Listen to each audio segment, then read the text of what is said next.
noise, serving real talk, the genuine choice. No pretense, no hidden schemes. Just sports, passion, fueling dreams. From the field to the court, every play that's made. Real takes over fake debates. Turn it up, hear the honest sound. Unfiltered sports all year round. Discussions pure, no masquerade. Real takes over fake debates.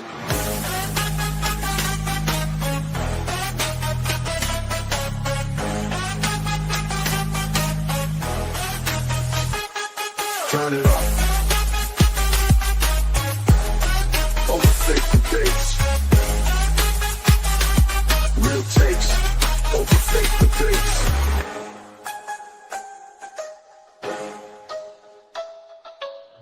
Real takes over fake debates.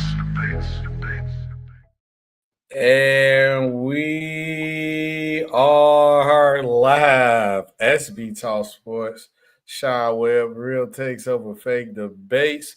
Sean, I don't know if you're shaking your head because you just seen a report that pop up on my screen, the one I just seen, but it's definitely going to fall into a topic that we're talking about. I mean, it's definitely breaking news. Definitely breaking news. Oh, my. I don't know if we should start. We had some NBA to start first before we start talking about the Colts, but I'm gonna say we wait. I say we can wait, but I'm just saying the breaking news as a possible former Chargers legend quarterback. I'm gonna say Chargers legend could possibly come back to play for a former team that he played for outside of the Chargers. That's all I'm gonna say for now, because that definitely just popped up on my news feed. That is definitely breaking news. Well, but, yeah, no, it's being reported that said Chargers legend will work out for that team tomorrow. Because I know Anthony Richardson is out too. Yes, he's out with an eye injury. He has a detached retina. Oh, wait, that sound bad right there. Salute Tiffany in the chat. Happy Monday, SB and Sean. After that loss, I am done with Tiffany. You've been saying Fire John for like 2 years now. At this point, Tiffany might be right. Tiffany, what's up, Daniel? Salute everybody in chat. Make sure you guys like, make sure you guys share, make sure you guys subscribe. Another breaking news. They just said Daniel Jones out for the year, and Riley Leonard is on day-to-day with a ligament injury. So everything's going crazy with the news. Guys, we got a lot of things to talk about, a lot of things to cover. Obviously, you see we got a lot of injuries when they come into the grind time of the NFL season. With SB and Sean, this real takes on fake debates, but we got to get to some NBA first because, Sean, it's getting close to December. I think the exact date to be exactly like around December 15th. If it wasn't the 5th, I know it's the 5th or the 15th, when a lot of guys who signed extensions are eligible to be traded. One of the guys who's been the main guy that's been talked about a lot during this time because he wanted to leave Golden State was Jonathan Kuminga. But he ended up signing an extension with the team. But even for me, when he signed that extension, I feel like this was just to give him some money for now and then give him a favorable contract where we paid him to make him happy to be paid, but the contract is easy to move. So I do think he will be traded. But, Sean, I'm going to ask you, do you believe Jonathan Kuminga will be traded this season? Yes. Mm-hmm. Yes. The big question is what the Warriors want back because they view Jonathan Kuminga as an asset. Otherwise, they would have let him, walk after last season. Certainly, the Warriors, want to try to maximize this window, what they believe is about a 2-year window with Steph Curry and Draymond. And there was supposed conversations about a potential Jimmy Butler for Anthony Davis swap. But that's it. I think they want to maximize this window. And if they can get a veteran guy to come in, who fits their timeline, certainly they will do that. I think they're reviewing, in my opinion, Jonathan Kuminga not all that dissimilar to how the Rockets were viewing Jalen Green last year, which was, hey, we're going to sign you to this extension, but we don't necessarily see you as a big part of our long-term future. if you get your value up, then maybe we can flip you for something, which we know they obviously did when they flipped him as a part of the Kevin Durant trade this last offseason. So I think that's how the Warriors were viewing Kuminga. He started the season out really well. He was averaging almost 18 points a game, and he was playing, pretty well. But, he had a DNP the other night against the Bulls in a blowout game. Sorry, SB. So, there's – it happens. Yeah, so obviously there's some, concern about, what his long-term, viability and future is in the Bay Area. But I would say he is absolutely going to get traded. Yeah, I think even with the extension that they signed for him, it was seemed like all signs point to him getting traded anyway. Kuminga don't want to be there. I feel like Steve Kerr don't really want Kuminga to be there, or he don't know how to use Kuminga. Honestly, I think Steve Kerr don't know how to develop a player, to be honest. If developing any young player or a big for sure, I don't think Steve Kerr knows how to do it. I think Steve Kerr learned his system with Steph Curry and those other guys, and then that was just it. He figured that out, and then he called it quits with that, because I think Kuminga is very talented, but I do think the problem come into play where Steve Kerr and the Warriors understand that Steph and the Draymond window is very short, so they're trying to get the most out of these guys while they can, because Steph Curry might be gone within the next 4 years, 3 maybe, 2 possibly, depending on how you really feeling. So I think they don't have time to deal with a rookie making rookie mistakes and let him develop. So, and I think that's why you don't see Kuminga out there as much as he was before then. I think only reason why he's getting as much time as he was now was like what you alluded to, is to raise his trade value. If I feel like if they didn't want to raise his trade value, or his contract was like another year extended, I don't think Kuminga would have played, because you even seen last year when he didn't really even play him like that. So I do think Kuminga will be traded. Now, where would that be? There was a lot of situations. I know the Bulls was in talks, but they didn't want Nikola Vucevic.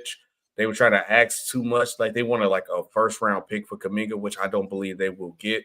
I think the most they will get is either like a aspiring vet contract, or a vet who wants to push them to win the championship, and they might have to give up a pick depending on how good that vet is. Or it could be a straight up trade, but they will not receive nothing more than a second-round pick for Jonathan Kuminga. But I do believe he will be traded.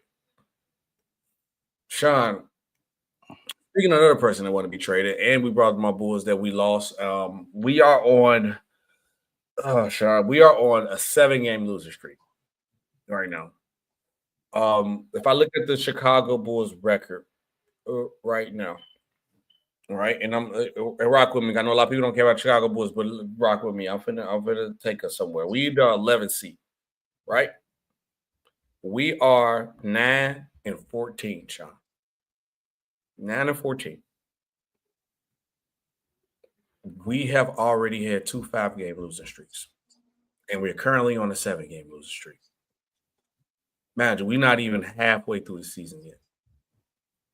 And then a player of the caliber of Giannis Antetokounmpo been hitting that he wanted to go to Chicago. And I'll be honest with you, Sean, the only reason why Giannis would consider Chicago the way he did is because, one, Giannis clearly wants to go to a big market for money-wise, and also it's probably easier to get teammates to come to a New York, a Chicago, a LA, because it's a big city. But the reason why he picked Chicago, because since Chicago is a driving distance from Milwaukee, and Giannis loved Milwaukee. You know what the Chicago Bulls said, Sean? Hey, Giannis might consider coming, because his agent called them. They didn't call Giannis. Giannis' agent called the Bulls and said, hey, how would you feel if Giannis wants to come there? And Sean, they said no. What have the Chicago Bulls done? And Sean, I even agree with this for you when you said sometimes you got to break up with the team for a while. I'm on the verge of that with the Chicago Bulls. You know, I love the Chicago Bulls who think and think. I'm on the verge of breaking up with the Bulls for a while until they actually do something. I will come back and be a fan of this team when you actually show me that you care instead of scamming us by going 41-41 and trying to go to the play-in? How will a guy of the Giannis Antetokounmpo caliber, a top 5 player, when healthy, top 2, no lower than 3 player in the league says he wants to come to your team and you says no? And you say no? That don't make logical sense to me. What have the Bulls done in the past 10 years to have the kahunas to say, no, we don't want Giannis? That tells me you don't want to win. Why am I wasting my time being a fan to watch this team? After Derrick Rose jersey don't retire, I'm going to be like, I might take a couple years off, Sean. I might have to because I don't know. At this point, I don't know what this franchise is doing. When a player of Giannis caliber says, I want to play for your team, I don't want to hear the excuse of, yeah, this is my core. We want to keep this core. The core that's currently on the 7-game losing streak, you make it happen when a player like Giannis want to come to your team. This is Chicago. This is a big market. You can get people to want to come to Chicago. And there's been players that wanted to come play for Chicago. The only person who stopped Chicago from having major big-name players and being consistently competitive is ownership. He's the only owner who runs his team like a small market team. Because Chicago is a beautiful city. People would love to live in Chicago, besides in December. That's it. Besides December. And sometimes people will still deal with it. Because you just get you a truck and you'll be able to, you'll get through that snow. But the whole point is, Sean, what made me mad was that what have we done to say no to a player like Giannis? Because I want to hear your point a little bit because I don't want to take up, go too crazy on this. I want to hear your point because I know a lot of people going to say, oh, you trade for Giannis, you can't do nothing. I already got the blueprint for that, but I want to hear what you said first before I keep going further. So I think there are a couple things to consider, SB. Anytime a player allegedly becomes available or a team, makes it clear that they, would be interested in hearing what they could get for a player, there's conversations that happens in front offices around a couple of things. One, is this a player we can acquire? 2, what we have to give up to acquire? And 3, what does this do in terms of the finances and contracts and things of that nature? Because there's a lot of factors to consider.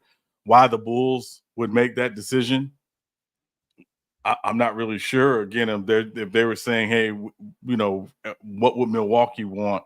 If I were in Milwaukee's side, what will Milwaukee want? Will Milwaukee want Buzelis and Giddey to make that happen? The second piece is if a player who would need an extension at some point, and Giannis would need an extension at some point, is he guaranteed to sign an extension once the extension is eligible? Because once you give up a bunch of assets for a player and you get that player in your building and that player says, well, I'm not going to resign, you've put yourself in a really, really interesting situation. That's true. There are some teams that are willing to take that risk. Toronto did it, obviously, in 2018, 2019 with Kawhi. But generally speaking, you don't want to do that.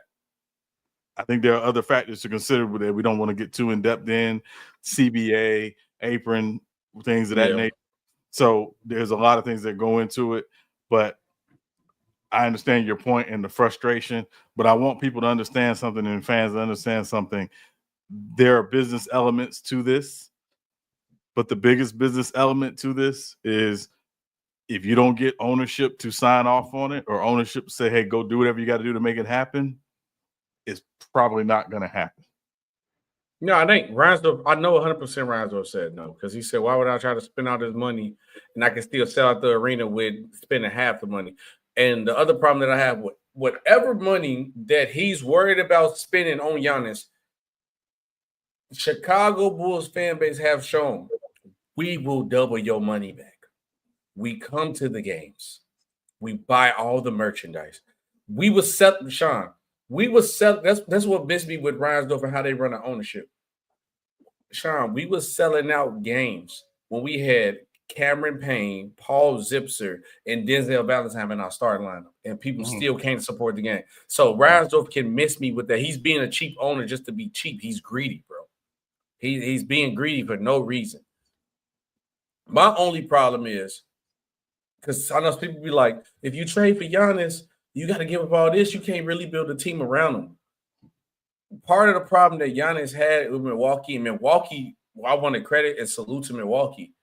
They literally got the max out the juice of what they could have got for Giannis in Milwaukee, and they got a championship out of that. They did everything possible they could do in a small market with people who don't want to go to Milwaukee for Giannis. And you know how I honestly feel. I told you I don't think Giannis should leave anyway. You won a championship. What are you leaving for?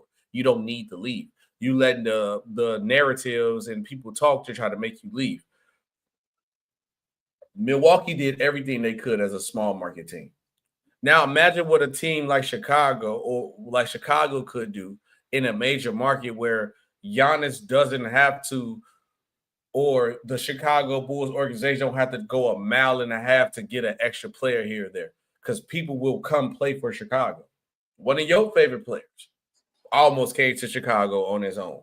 D-Wade did before the second end when he still came to Chicago, when he wanted to come play for Chicago. LeBron James, that was next on the list before the big three decided to, let's all just go together to Miami. Because the original plan was, hey, we all need to go somewhere where we all in a new spot. But you know who else played a part in that when it worked? The same thing with the ownership. Because they didn't want to do nothing. You don't want to be held accountable. And maybe it's more of me as a Bulls fan, seeing what the Chicago Bulls have done as being a problem for me. Because, okay, if you saying that this young core is our future, we got our draft pick back. This draft is one of the biggest drafts of talent we ever had. Why haven't you pull in the Pittsburgh Steelers? Why do you want to just be mid-pack mediocre and we don't get a good enough pick to get a good player? Or if you telling me that, why is Billy Donovan not playing our rookie that we got in the lottery at the 12th pick? And he just out for the season. So, because this was going to happen, Sean. They're going to tell us it's all about our core. We're going to be trash until February. Mark my words, Sean. Mark my words. You know I'm going to hit on the head with this. About February after All-Star break, the Bulls going to go on a run. And we're going to be finished at the 9th seed in a play-in like we usually do. Just the same story. And I'm starting to feel like this is the formula what they want for me. But I think this is just ignorant to the point where I cannot be a fan. You're blatantly showing me this. It's always been superstitious about this, but to say no straight up for Giannis, or at least they could have came out and said, like, we saying no to Giannis because we generally don't think with the new rules, even if it's big, I still think you still could do it. But I rather would have heard, I don't really think with the new CBA and the rules that we can make Giannis happy to want to stay and we can build a championship around him. So we're going to back off on the trade. I would have respected that more than just said the Bulls genuinely said no because we like our young core better than Giannis Antetokounmpo. Like, stop it, Sean. I'm that's the most clean as I can say it because I want to say a lot of other stuff, but we gonna move on. We ain't got too much time. We got to get to some football. Next up on the list, Sean, Clippers send Chris Paul home. It's been a lot of things that have came out from recently. Obviously, when everybody originally found out about this was from Chris Paul IG story where he said he found out he just got sent home at 3 a.m, by the way. Then more things came out where they said Chris Paul was trying to help people on the team accountable, Kawhi Leonard especially, Ty Lue. Then other reports came out saying that he was undermining Ty Lue and he pretty much stepping on Ty Lue's toes. Him and Ty Lue wasn't talking. So what is your genuine reaction to this? Or honestly, I want to know what was your first reaction when you first heard it? Then what was your reaction once all the information came out? Who was in the right, who was in the wrong for you? So I'll say a couple things, SB. Two things. One, it doesn't surprise me this happened. When a team is 5-16, it's usually going to be turmoil, particularly a team that had expectations. And at the end of the day, the Clippers were a 50-win team last year. They felt they made some moves to put them back in that conversation, albeit They were an older team, but that team had some issues. Namely, one, they play very slow, and two, they weren't very good defensively like they were last year. So it doesn't come as a shock that this happened. The second thing is, and I'm just speaking from an organizational perspective, I think a lot of times it's not what you do, it's how you do it. And because teams or players and agents are looking at how you handle these situations, and this is the best way you could handle it, was just to send him home in the middle of the night. Like, I felt like there were some things that the Clippers could have done from a PR perspective that would have said, hey, we want to part ways, but we got to do this in a way that doesn't give us this horrible perception and perspective, as again, prospective players and agents are looking at us as a potential destination, over the short and long term. I put that on Lawrence Frank because he's running the front office, and someone should have said, hey, listen, there's a way to do this for one of the best players in our franchise's history, that we can do this better, and we need to do this better, and they didn't. So I'm going to put that on the Clippers. When you get Chris Paul, everybody kind of knows what Chris Paul is. Not just as a player, but also what Chris Paul is as a personality and as a presence in your locker room and in your organization. And I want to remind people what Chris Paul did last year in San Antonio. Did you hear any issues about Chris Paul in San Antonio last year? No. Chris Paul played all 82 games in San Antonio last year in his year 20 season. Like, let's put that in perspective. Chris Paul, by all accounts, was a great, teacher and mentor to Stephon Castle and obviously Wemby while Wemby was there and things. And then when they got De'Aaron Fox, they, seem to get along really well. I think it comes down to when you made the decision to bring Chris Paul home, it was a nice story knowing this was going to be his final season. He announced it was going to be his final season to be able to play for the franchise that he helped resurrect, to be frank, when he got there in the early 2010s. It's just a terrible way to handle business. But you also understand what you're bringing in when you bring in Chris Paul. He is a strong personality. He is someone who is going to point out, hey, maybe we need to do this, maybe we need to do that. Now, Chris Haynes, the great insider and reporter, has some information around this that I thought was very interesting. Apparently, the Clippers were playing the Mavericks, and Klay Thompson was killing them. And they had Kawhi guarding Klay Thompson. And CP3 said, hey, maybe we need to switch that. And assistant coach Jeff Van Gundy didn't like that. Now, apparently, this wasn't the first time this happened. There were some other things that, had happened. I seen a video, shout out Low.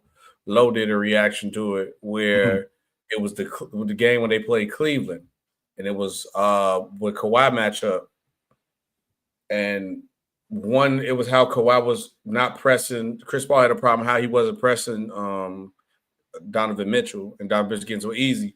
And then also Chris Paul attacked the team from a point where Darius Garland or Donovan Mitchell was literally inbounding the ball and letting it roll. And if you don't touch the ball, the shot clock don't go down. Right. The clock is still running. Chris Paul was yelling like, hey, what are y'all doing? What are y'all doing? Come on. They running the clock out. And that was another coincidence too. So I'm like, if those things were the things that Chris Paul was calling out, I don't think that was a problem. I do have a problem, like maybe undermining the coach, but I know you still got your point. I'll let you continue, but that's the one I think what it was like kind of threw me off a little bit with CP. Yeah, no, and again, I don't want to spend too much time on this. Obviously, what has happened has happened. I always try to think about this thing holistically and present it that way. But the big question for me is when Chris Paul requested, said, hey, he told Lawrence Frank or the front, hey, I'd like to meet with Ty Lue, and Ty Lue didn't want to meet with him and have a conversation with him because they hadn't spoken for some time. That's a big problem. I don't care if you're 1 through 15, the 1 player or the 15th player. The head coach's door should be open to have a conversation. And if there's a conversation that needs to be had and said, hey, I appreciate what you're doing, but I need you to cut this out a bit or to lay back on this event. Why Ty Lue didn't have that conversation, I don't know. And I'm just saying from a coaching perspective, there shouldn't be a single time that a player wants to meet with you or talk with you that you don't have a conversation with them. Right. Particularly if they say, hey, I want to meet with you. And sure, I even double the point of, okay, let's just play devil's advocate. You don't want the 15 man on the bench can't talk with the coach because you're the 15 man on the bench. That's cool. But it's a difference when that 15 man on your bench will get his jersey retired for this franchise. That's a different type of player. And if you know anything go wrong with this player while he's on his retirement tour, it will make the franchise look bad, and it will make you look bad as a coach. I have a problem. The main two things, like I say, I want to spend too much time on this, but the main two things that I did have a problem that I think could have been easy stuff. One for Chris. Chris, I think he did everything right about calling out the team. The only thing he did wrong was undermining the coach, because I know they had like a practice when Chris Paul was telling James Hart something about the play. And then I guess James went to the coach like, Chris said this or call it this. And then Ty Lue said, FCP, we ain't doing this and nothing like that. I just think like as a player, and no matter how smart you is, CP, you shouldn't undermine a coach, at least not in front of the players. You and Ty Lue can have y'all back and forth behind the scenes. Because I think Chris Paul coming back to the Clippers should have been just an enjoyment of him, a celebration of him. But his IQ and how good he is, he should have been like an assistant coach to the team. Ty Lue problem is, brother, you are the head coach. You are the leader of this team. You are the commander-in-chief. You are Captain America. How you don't have the respect or even, I don't even want to say the cojones to talk to somebody. You're the coach. If I feel like you can't talk to the 15 man on the bench, no matter how irritating he is, that's a problem. And then that shows me what's the problem with the Clippers. That's why Kawhi Leonard is just doing whatever he wants with the Clippers now. Because I guarantee ain't nobody said nothing to Kawhi Leonard at all. Injuries or not. Injuries or not. And that's what the problem came. If I'm the head coach of a team, I'm talking to all my players, but also I'm letting everybody understand until I'm fired, this is how I'm running the show. This is how I run it. Is you like it or not? We are running this team like this. It's simple math. And that's what you're supposed to do as a coach, as the leader of the franchise. Now, I will say this real quick because I know we need to move on. There's something that usually happens at the beginning of the season, or even if a player comes in and after the season starts or midway through the season, they usually sit down with the coaches and the coaches define for them, here's the role we have for you right now. Right. I do have to wonder, did Ty Lue and that coaching staff have that conversation with Chris Paul to say, hey, this is your role. This is what we expect from you. Mm-hmm. And there was buy-in from that. I don't think Chris Paul was expecting to come in and play major minutes. He wasn't expecting to come in and be a starter. I think he was coming in and expecting to be a part of the rotation, right. But also he was expecting to be a leader, because no disrespect to James Harden or Kawhi Leonard, but those guys aren't really vocal leaders. That's not really what they do. So in the absence of that, someone like Chris Paul, who again is at the end of his career, we understand that, but this is who he has been from the moment we've seen Chris Paul has been on the scene. We've known this is who Chris Paul. Chris Paul was like this in high school, to be clear. Yes, this is who he is. So I just have to wonder if that happened. And again, the Clippers haven't really said much, but at the end of the day, I do think there need to be, at least to your point, some level of respect, alignment. And again, alignment doesn't require agreement, but alignment in terms of here's what Chris is going to do. Here's what we expect from him. We're aligned in that. We're not going to always agree. That's the bottom line. But there can be some alignment, and there didn't seem to be any alignment really from jump. Yeah, usually with point guards like these, like CP, Rondo with the high IQ, they call out stuff when they see it a lot, and it don't work out for every situation. But I just feel like all I think was like how annoying Chris Paul be, because that they couldn't last a couple more months because it's supposed to be his retirement tour. But whatever. Tone said, "Did you guys hear that Phillip Rivers is getting a workout with the Colts with the Colts tomorrow because of Dan?" Yes, we have, and we are going to talk about this. We got like one more NBA story, and we get right to football. Seriously, with the Colts, yes, they are having. Yes, they are. So we gonna get into that because that is like breaking news at the top. Last one, NBA, and I'm gonna move. We had a dynasty talk, but since that breaking news happened, we're gonna have this talk first, Sean, or NFL. But Harden has passed Carmelo Anthony, entering all-time NBA scoring top 10. How are we legitly looking at Harden as a scorer, as a bucket getter? I mean, he's a bucket getter. I don't think we need to spend a lot of time on this. He's a guy who gets buckets. That's who he's been.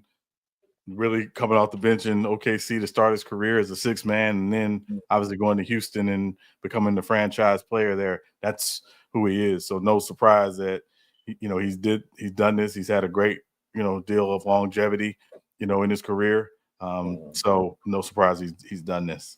No, I'm not surprised at it. I think a lot of players in this era, with how the game has evolved, the skill set of a lot of these players, I think they're going to break a lot of records. I think only one that's going to be in question is John Stockton's assist record from like how the games he played and how he was getting. That's the only one I'm questioning anybody might get. But and the rebounds record as well, and the rebound record too. Yeah, that's going to be tough to beat.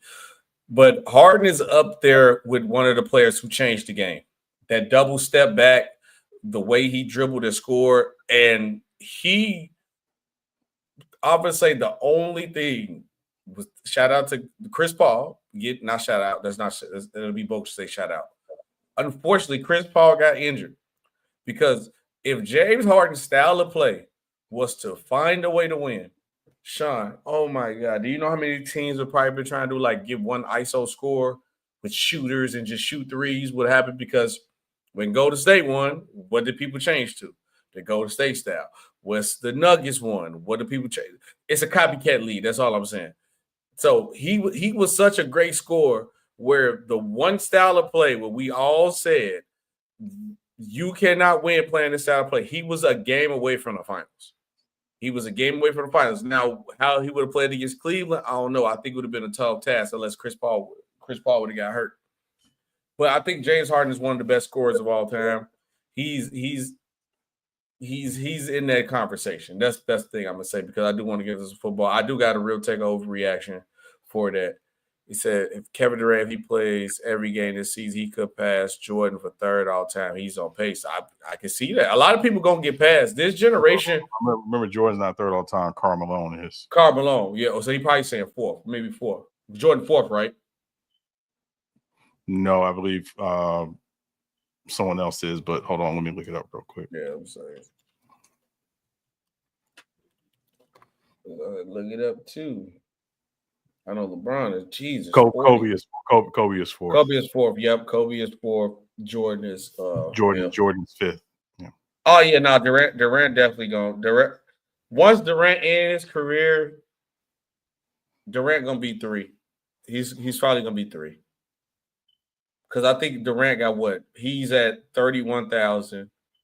By the end of this season, he'd probably be at like 32. Two more years. I think he's gonna be right under Kareem. I think it'll be under Karl Malone. Right under Karl Malone, if not past Karl Malone. But he probably gonna pass Karl Malone like this. He's not gonna catch Kareem though. But KD, that's another person that's one of the greatest scorers of all time. Yeah, but I just think this era of basketball has just changed the game where we just in a new era. Like a lot of people don't even like Russell Westbrook. Russell Westbrook top 20. It's just this era. But we got to get into some NFL, so football. Since the breaking news has kind of jumbled our stories around, so we had to maneuver some stories up because the breaking news. But part of the breaking news with the Phillip Rivers news that he might possibly return, that is the former Charger. Colts Daniel Jones to have surgery on a torn Achilles, Sean. And I could have sworn I said on our last show he should sit down with this calf injury, because you know what happened with these calf injuries? They're going to lead to a torn Achilles, and voila, magic, torn Achilles. And the Colts season is possibly done. What is your reaction to Daniel Jones' torn Achilles, I should say, Sean? Are you shocked? I'm not shocked at all, because he kept trying to play it and he shouldn't have played on it. I mean, if you watched him last week against Houston, he could barely get up when he got knocked down. He got knocked down a few times. He couldn't run. It was clear he wasn't, healthy. This is the risk you take when you play, particularly with a lower leg or lower body injury. And now, he may have very well cost himself, a huge contract in the offseason. Yes, he did. Yes, he did. So, it stinks, but the bigger picture for the Colts is now they have to figure out the quarterback situation, because Anthony Richardson is out with a detached retina. Riley Leonard is day-to-day with a knee injury. So, they are basically quarterbackless. Their emergency quarterback yesterday was Tyler Warren. And I don't think you want Tyler Warren playing quarterback if you're the Colts. So they've got to figure some things out, like, quickly. Now, yeah. And Sean, what kills me though, right? It was when I said he shouldn't have played, because I get it. You having a good season, the Colts got a chance at the playoffs. Because let's be honest, when we did our season predictions, and I can pull up man's and I can pull up yours, I could have sworn we both had the Colts. Colts at the bottom. And yours, we had the Colts at the bottom. What you did right here was more than enough, Daniel Jones. What you did with this Colts team, you show enough to get your contract. But no, you let these people tell you, yeah, go out here and play, or you didn't let them protect you from yourself. You went out there and played, because you know what this organization even know. If he gets hurt, which he probably is going to do, we don't have to pay him, because Daniel Jones was in an MVP conversation. Now you can add more to Jonathan Taylor, but if not, they was going to have to pay him a lot of guaranteed money. If I was Daniel Jones, and if people around Daniel Jones had told him to sit his butt down, because he ruined his bag, Sean. Because don't get me wrong, let's be honest, Sean, you the coach. No matter how good Daniel Jones played, he just torn his Achilles. How much guaranteed money are you trying to get this man? I mean, I don't know if that's even in the conversation right now. I think, even would you re-sign him? I mean, again, I'm a lowballer. I'm gonna be honest with you. I mean, I don't think I'm a lowballer. I mean, I don't think it was even a matter of that. I think it was a matter of, hey, clearly he had shown that he could, help lead that franchise with everything around him being very right, which it was. Jonathan Taylor and obviously Pittman and Pierce, the receivers, and Tyler Warren and Cox, the tight ends, and a pretty good offensive line led by Quentin Nelson, and the defense played pretty well. So it was shown, hey, Daniel Jones can do some things here as long as we got everything right around him, which he did. Whether he was their long-term, future will still remain to be seen. Maybe they were going to franchise him after the season, which I think was probably been more of an option. They still may very well do that. I don't know. They're under new leadership, obviously, because the Irsay daughters are running the team now. So, I think it's a matter of, kind of what their thing is once they get to that point. Right now, they got to figure out who's going to be playing quarterback for them on Sunday. That's the biggest thing, because they got a game coming up, and they got to figure out who's under center. And until they figure that out, I think Daniel Jones, nothing against Daniel Jones, but that's the furthest thing from their minds. And it's funny that you do say that, who's going to be the quarterback, because Tall asked, did you guys hear Phillip Rivers is getting a workout with the Colts tomorrow because Daniel Jones injured? And he said, no, serious news. NFL coach Phillip Rivers having tryouts tomorrow per Fox Spur Radio. And yes, Sean, Colts most likely land spot for Phillip Rivers. It said, Colts, with Phillip Rivers set to hit free agency for the first time, so I guess he's not going to be retired. the Indianapolis Colts appear to be the most likely destination for him. Phillip Rivers is 38 years old. He has played for the Colts. Obviously, he played for the Chargers. This one hard for me because I got a soft spot for Phillip Rivers. But do you think this is the right thing to do? No. Okay. No. Why? Did you see Phillip Rivers last season with the Colts? Mm-hmm. Okay. How long ago was that? Last year, right? No. Last year, 2 years ago? 2020.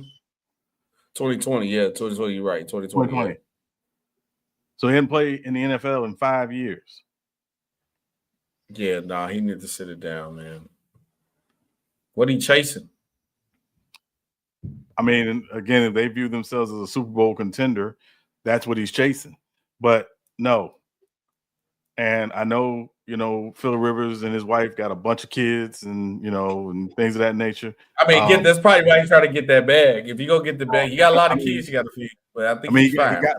He has money. That ain't the issue. I don't know. He got a lot of kids. There's a lot of kids to care for. No. You haven't played in the NFL in 5 years. Remember that that Frito-Lay commercial with Emmitt Smith and Jerry Rice and Dan Marino and Randy Moss? Mm-hmm. And like you sit at home and like, yeah, I think I can still get it. The Colts play Seattle on Sunday afternoon in Seattle. You don't think the Seahawks will be chomping at the bit if Phillip Rivers is under center for them? Oh, they're going to destroy Phillip. Yeah. It's some ideas need to stay an idea. Yeah, it's got to be other quarterbacks out here. Like I don't know if team. You can't trade for nobody, obviously, unless you do something under the table. Yeah, I mean, again, the way you can't trade. I mean, you can't trade for anyone, of course, because the trade deadline is passed. Certainly, the Colts could maybe apply for an injury exception with the NFL. Maybe that could be their option as well. But short of a team releasing a guy or or someone being on someone's practice squad, no, there's not a lot of options out there for them. They just, quarterbacks is not just sitting at home, for 3 years and 4 years waiting for a call. I mean, it was one guy, but who's that? Collins. Well, yeah, I mean, but again, Colin Kaepernick hadn't played in the NFL in 9 years. Like, I love Colin Kaepernick. I would love to see him get another chance, but after 9 years, it's over with. It's done. I'm trying to see who's available like now on the practice squad or anything. I'm looking. I don't really see no notable. That's what I'm saying. So it's not. There's no one coming in to save the Colts. What the Colts can do is obviously see where Riley Leonard is. I think they may have another quarterback on their practice squad as well, who they may have signed after Anthony Richardson went out. But ultimately, right now, it's figure out how you're going to play without Daniel Jones or Anthony Richardson under center. That's your job. That's the job. Figure it out. Right. I mean, if you're gonna get somebody this low, you should have just said I might call Tom Brady too. Might as well ask Tom Brady if he gonna come out of retirement too. If that's the case, I mean, at least he's played more recently. But yeah, I'm gonna say you might as well ask Tom Brady to come out of retirement. Yeah, but there's a reason why these guys retire. It ain't the same. You see, Aaron Rodgers don't look the same. I mean, he looked pretty good yesterday, but Yeah, but I'm just saying, So yeah, no, we can move on. I know we have a lot of time we need to get through. Yeah, get through. Yeah, because the game for the start, my Chargers for the play. Jayden Daniels hurt again because the Commanders organization. Nothing. I don't have to report nothing crazy. The Commanders organization, the Redskin organization, whatever you guys want to call these guys, they do not do a good job of managing their quarterbacks. If I go look at the standings, the Commanders are 3-10, and I guess 3-9 if you count the last game because I know they lost. They are nowhere near. If I'm not wrong, I might as well just be safe, straightforward. They are out of playoff contention. Yes. Why are you bringing your quarterback who broke his arm? Jayden Daniels sit out for the season. It's okay. You wasted Jayden Daniels' time. You wasted the Commanders' fan base time, and you almost risk your. Hopefully, you don't risk your quarterback being out longer than what he's supposed to be. He has no reason to come back. I at least respect the Bengals bringing Joe Burrow back because I was shaky about it too. But once the Steelers started losing and the Ravens in between, I'm like, they got an actual chance. The Eagles are 8-4. You have no chance. You have no chance of making the playoffs. You're eliminated. It's no reason Jayden Daniels should have been played. And this is got to get to a point where this franchise needs to be investigated with how they handle their quarterbacks. For me, what was Joe's reaction to it? Should Jayden Daniels been out there? If he was healthy, I think he's going to play. I think they felt he was healthy based on how he practiced, that he was healthy enough to play. I do think there are a couple of things about Jayden Daniels that when he was coming out of the draft process concerned me. He's not the biggest guy. So he's kind of slender, guy. Obviously, never question the talent. It was just his build. But I think the two things that really worried me. One is he and the team and his team are going to have to figure out how to manage him the rest of the season. Because again, it's been, a knee injury, it's been a hamstring injury, it's been now an elbow injury.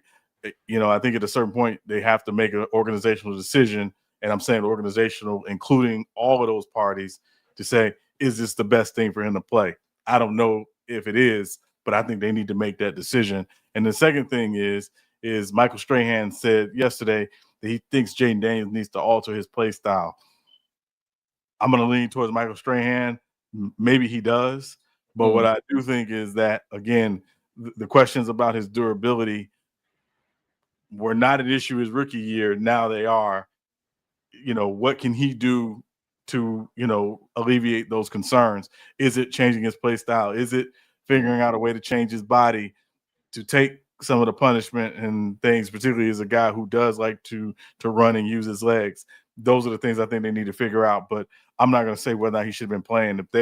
If he was healthy and he looked healthy in practice and he was cleared to play, then I think he's got to play. I think not. I don't think it's injury because it's because of what kind of injury he had got, Sean. His arm was broken. Is you risking too much trying to bring him back out? That's just me though. Next up, Bengals Trey Hendrickson will be out for the season with a season injury. Wait, I pulled up the Zach Ertz one. I'm sorry. He undergo core muscle surgery that is expected to silence him for about 6 weeks, so he's done for the season. Mm-hmm. How big of him? This one, I'd say like this big, but for me, they wouldn't really rock with each other anyway. So I think this is more of a big hit for him because of free agency. He's gonna actually be a legit free agent coming to free agency. Now, Where would he go? That'll be a good question. Yeah, I think it depends on where he is in terms of his health and things of that nature. But obviously, we'll wait to see where that is.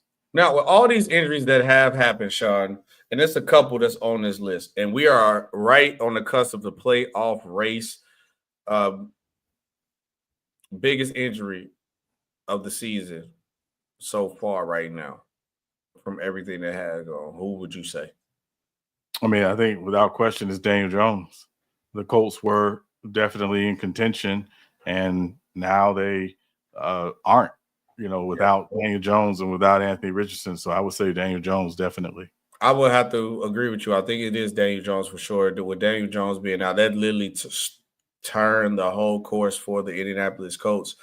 They were the NFL shocker. I think Daniel Jones on cusp of winning comeback player of the year. And for them to just get thrown out, I don't think they all their chances of being legit threats in the playoffs is now gone without Daniel Jones, which is to say. Now, speaking of things being gone, this team right now is currently third in their division, 6-7. They usually dominate their division. Right now, they're third. That's AFC West. Is the Chiefs dynasty over, Sean? I think as we currently see it, yes, but I think they have the ability to retool over the next couple of years and do again what the Patriots did. You know, Patriots had a run in the early 2000s, and then they had to retool. And it took some time to retool. People don't realize that though. It took some time, but It you took know, some time. ultimately, it was a matter of them saying, you know, hey, listen, we got to, do something, do something else. I just think, again, to me, the greater issue is that the Chiefs, as we know it, may need to pivot. I think it may be time to say goodbye to Travis Kelce. I think it's, maybe getting closer time to say goodbye to Chris Jones.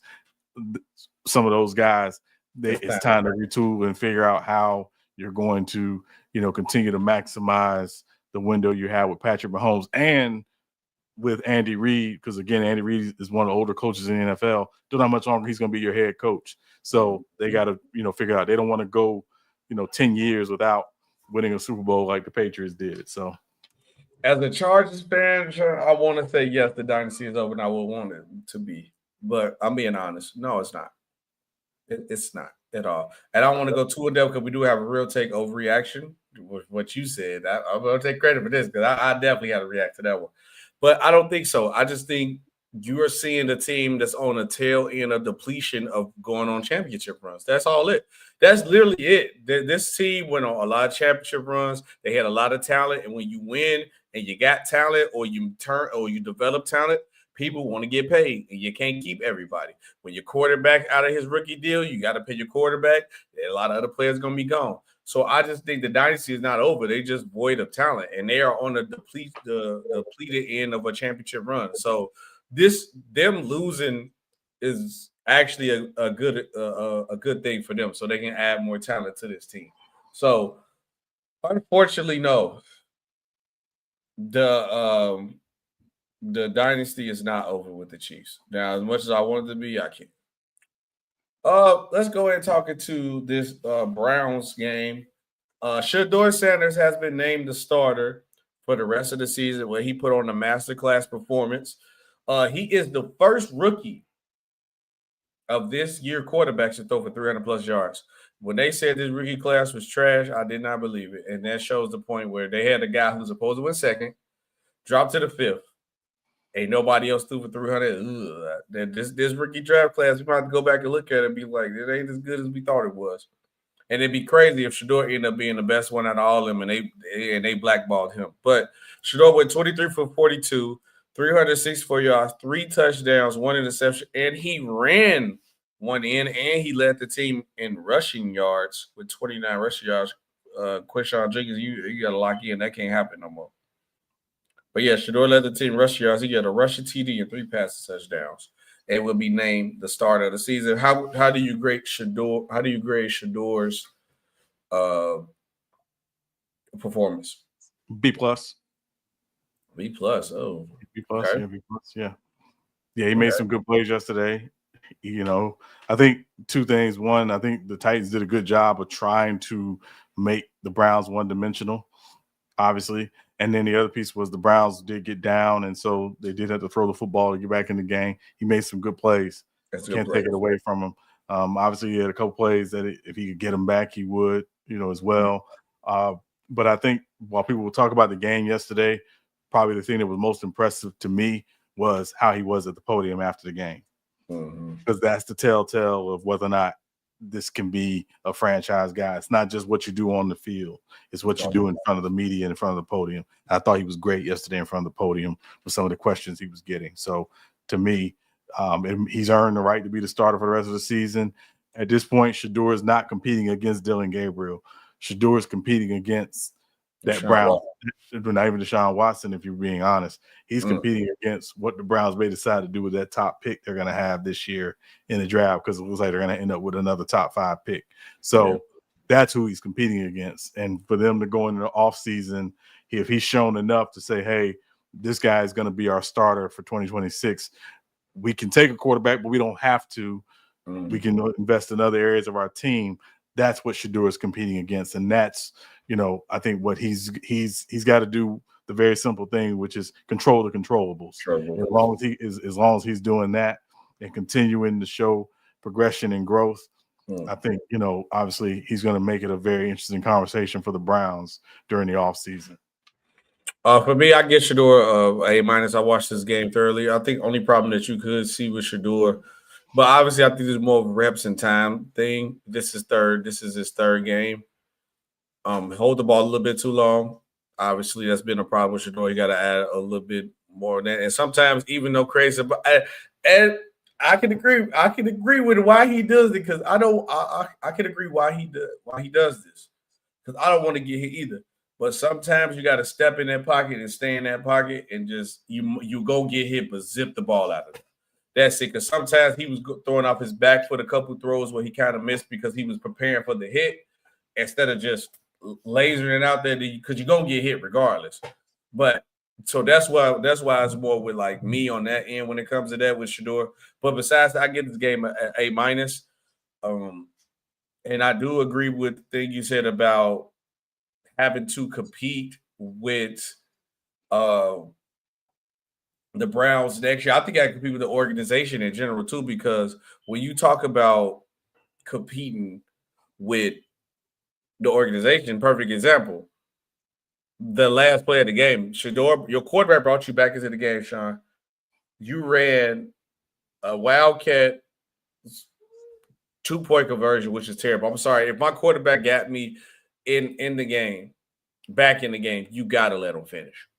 I don't want to get into that piece of it because I wasn't necessarily a fan of the play call. But again, it was a terrible play call, Sean. Well, again, it's terrible. It's only terrible as because it didn't work. Right. If it works, it's great. It's like, oh, they figured something out.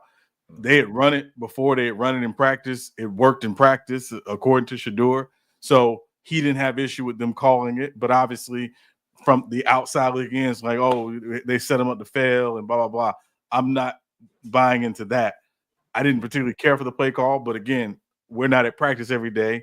He said in the post-game press conference, they practiced it. It worked in practice. So when they called it, it wasn't a big shock to him. So that's where I'm going to lean on what he had to say, and what other guys had to say is something they've run before. It just didn't work. The defense did their job and blew it up. So I'm going to leave it at that. I do agree with you with Sheduer. I think he does show he's a leader amongst men when it comes to being that leader at quarterback, because he's the face. He answers all. He doesn't avoid the question. He asks all the questions needs to be answered, and he answered them the right way too. Because the media tries to trip him up, and that's one thing that Deion did prepare him for. I don't think Sheduer would never have a problem in the media. I don't think I'll never see Sheduer saying the wrong thing when it comes to the media. Right. So we got to do the injury bug. Do you have one for the injury bug? Because I know we kind of talk about a couple injuries. Do you have one or no? Or no, just Daniel Jones. Yeah, I think Daniel Jones is the biggest one. Or I got one basketball-wise. SGA will miss his first game of the season versus the Jazz, but I think OKC would get it done versus the Jazz without SGA. He has elbow issues. I think this is a rest game, but we you can't say I rested my play, you're going to get fined. So, but yeah, SGA got elbow issues. He's out.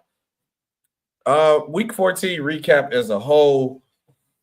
What I learned, if I had to break it down, Sean, the first things first, I think through 14 weeks, this is the most open in the NFL has been in a while, where I genuinely will tell you, if anybody watching and listening, can nobody tell you right now who is the favorite to win the championship?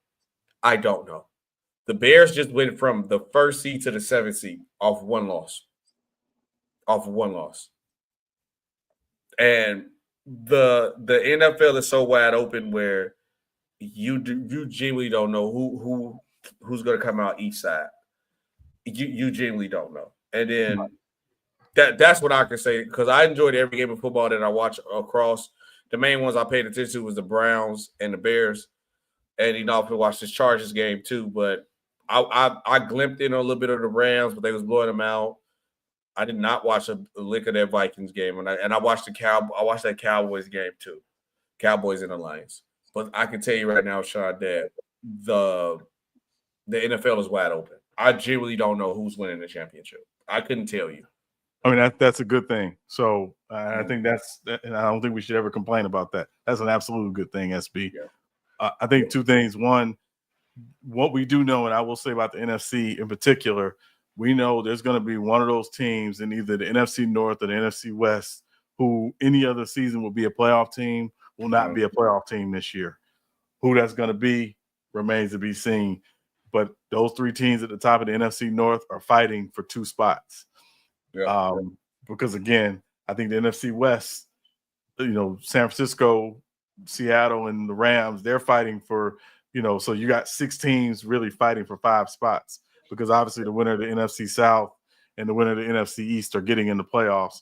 But you got 5, it's musical chairs, 5 teams fighting for, 6 teams for fighting for 5 spots. So, and that's part of what's making the end of this season very intriguing, giving some of these matchups that we're going to see, down the stretch.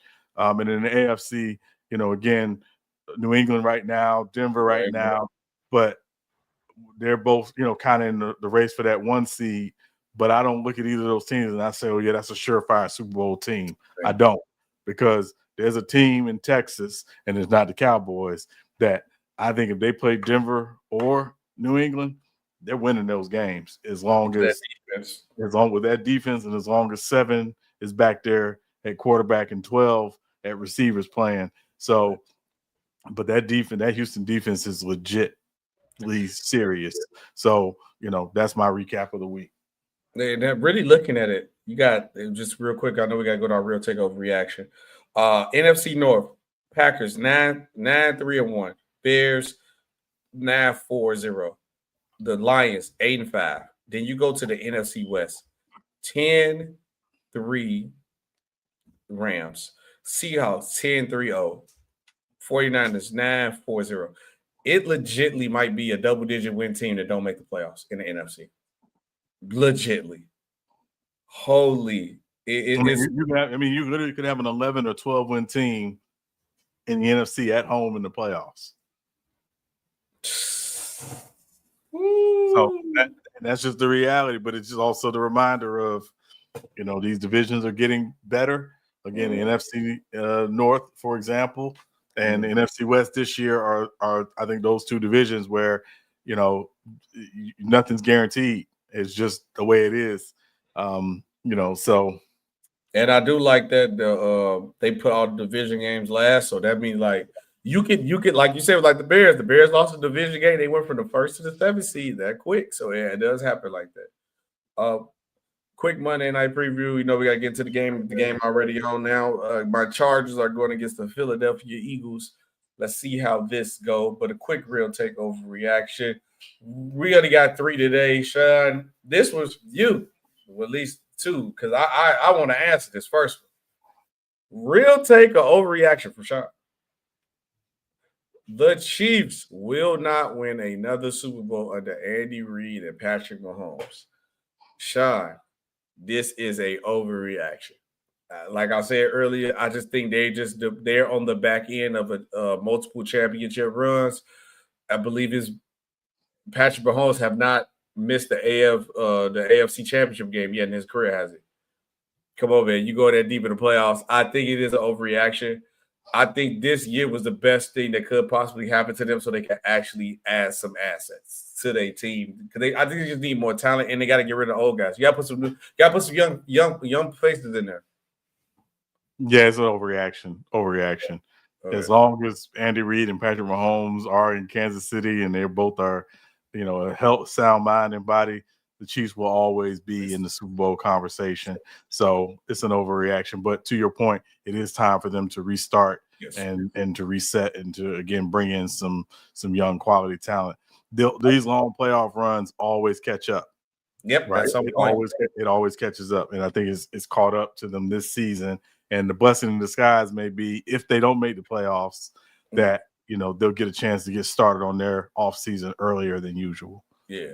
I think it's better to have your team depleted out because of too many playoff runs, too many long playoff runs, and you competing for championships or winning championships, then your team depleting out because of mismanagement of money. So I think the Chiefs doing the right job. Real take or overreaction. After being the number 1 seed, the Colts will miss the playoffs. This is a real take. I have to agree with you on this, Sean. This is the real take. No, which is crazy how we talk trash about Daniel Jones, but no Danny Dimes. Playoffs, you will not be on that type of time. You would not be in the playoffs on that time. I'm sorry. I'll have to agree. This is a real take. No Daniel Jones. I can't see. Then now it's like you don't got Richardson. You don't got the other guy. What's his name? Leonard. You don't got him. You literally said you're going to call a quarterback who's been sitting on his couch for 5 years. No, sir. Yes, this is a real take. Yes, absolutely a real take. Yeah, it's a real take. I think they're done. And again, in their division, Jacksonville is playing surprisingly well, and the Texans were down, but they were not out, and they are coming. So, yeah, I think they're done. I think they will not make the playoffs. Yeah. Okay, now this is what it's me, Sean. Real take or overreaction, Sean? I believe James Harden is the top 10 scorer of all time. So that's a real take for you. Yes. He's in the top 10. I think he's in the conversation. Whether he's top 10, obviously, that's something we'd have to, do some serious breakdown on. And I know we got to get to this game. But no, I would say he's definitely in the conversation. Yeah, no, I think so. I'm pushing him more of the pedestal because of he has the impact of changing the game. I think when you have the impact of changing how the game is played, you look at a different tier. And then we can have a deep dive because James Harden score runs is some top tier. Top tier.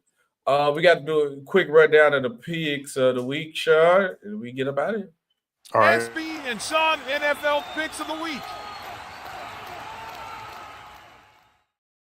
SB and Sean NFL picks of the week. What was the recap, Sean? Real quick, Seattle at Atlanta. We both took Seattle. Seattle did win that game. Cincinnati at Buffalo. We both took Buffalo. Buffalo did win that game. Tennessee at Cleveland. I took the Titans. You took the Browns. Tennessee did win that game. Washington at Minnesota. We both took the Commanders. The Commanders got crushed. Miami at the Jets. You took the Dolphins. I took the Jets. Miami did win that game. Miami, surprisingly, still fighting this season. Saints at the Buccaneers. We both took the Buccaneers. Saints did win that game. Colts at Jacksonville. We both took the Colts. Jacksonville did blow them out. Pittsburgh at Baltimore. We both took the Ravens. Pittsburgh did win that game. Denver at Las Vegas. We both took the Broncos. Broncos did win that game. Geno Smith went out with a shoulder injury. He should have been in the injury report for us today. Yeah. Rams at Arizona. We both took the Rams. Rams dominated. Houston at Kansas City. I took the Texans. You took the Chiefs. Texans did win that game. And tonight's game, Philadelphia at the Chargers. I took the Eagles. You took the Chargers. But regardless of the outcome of tonight's game, I did win this week's picks of the week. That sucks. We got to lock in, SBC. We got to lock in. But it has been another great episode of Real Takes over Database SB and Sean Webb. The Chargers game is on, so I got to lock in on this Chargers game. And me and Sean will see you guys on the next one. Peace out.